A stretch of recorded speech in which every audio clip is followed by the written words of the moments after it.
విశాఖ ఉక్కుకు కేంద్ర ప్రభుత్వం కొత్త ఊపిరులూదింది. తీవ్ర ఆర్థిక సంక్షోభంలో ఉన్నటువంటి కర్మాగారాన్ని పునరుజ్జీవింపజేయడానికి ముందుకొచ్చింది. ఇందుకోసం 11,440 కోట్ల ప్యాకేజీని ప్రకటించింది. ఆర్థిక ప్యాకేజ్ తక్షణం అమల్లోకి వస్తుందని కేంద్రం తెలిపింది.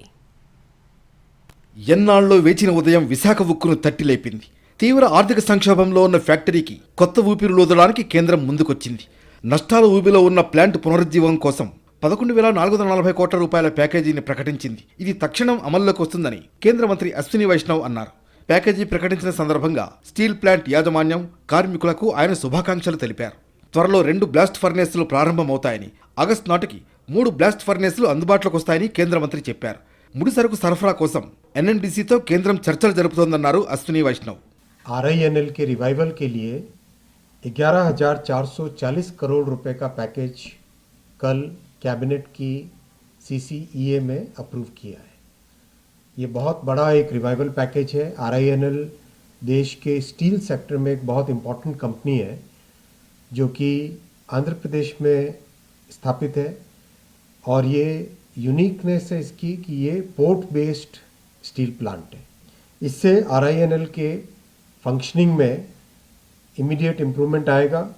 शुरुआत में 2 ब्लास्ट फर्नेसेस से काम स्टार्ट कर देंगे जल्दी से और अगस्त तक आते आते 3 ब्लास्ट फर्नेस से फंक्शनिंग इसकी पूरी होगी। విశాఖ స్టీల్ ప్లాంట్కు భారీ ప్యాకేజీ ప్రకటించిన కేంద్ర ప్రభుత్వానికి ప్రధాని మోడీకి సీఎం చంద్రబాబు కృతజ్ఞతలు తెలిపారు. ఉక్కు పరిశ్రమకు చరిత్రాత్మకమైన రోజని అన్నారు. అది కేవలం ఫ్యాక్టరీ మాత్రమే కాదని, ఏపీ ప్రజల పోరాటానికి స్ఫూర్తికి నిదర్శనమని అన్నారు. ఇది ఎన్నికల హామీ మాత్రమే కాదని, రాష్ట్రాభివృద్ధికి కట్టుబడి ఉన్నామనేందుకు నిదర్శనమని అన్నారు. విశాఖ స్టీల్ ప్లాంట్కు కేంద్ర ప్యాకేజీపై కేంద్ర మంత్రి రామ్మోహన్ నాయుడు హర్షం వ్యక్తం చేశారు. ప్యాకేజీ కేటాయించిన ప్రధానమంత్రి నరేంద్ర మోడీకి, కేంద్రానికి ధన్యవాదాలు తెలిపారు. నష్టాలను అధిగమించేందుకు, ప్లాంట్ పూర్తి ప్రొడక్షన్తో లాభాల పాట పట్టేందుకు కేంద్రం ఇచ్చిన ప్యాకేజీ ఉపయోగపడుతుందన్నారు. రాష్ట్రాభివృద్ధి, ప్రజల ఆకాంక్షల పట్ల కేంద్ర ప్రభుత్వ చిత్తశుద్ధికి ఇదే నిదర్శనమన్నారు. సుమారు 10,300 కోట్ల రూపాయలు డైరెక్ట్ ఈక్విటీ కింద, అలాగే 1,140 కోట్ల రూపాయలు 7% అందులో non cumulative preference share capital కింద కన్వర్ట్ చేసే విధంగా ఈ యొక్క సహాయ సహకారాలు చేయడం జరుగుతుంది.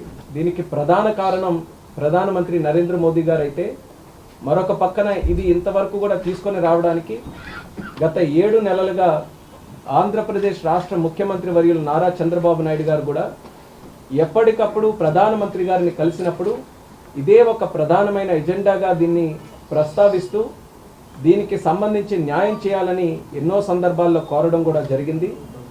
ఆ యొక్క రిక్వెస్ట్ని అంగీకరిస్తూ కేంద్ర ప్రభుత్వం యొక్క నిర్ణయం కూడా తీసుకుంది.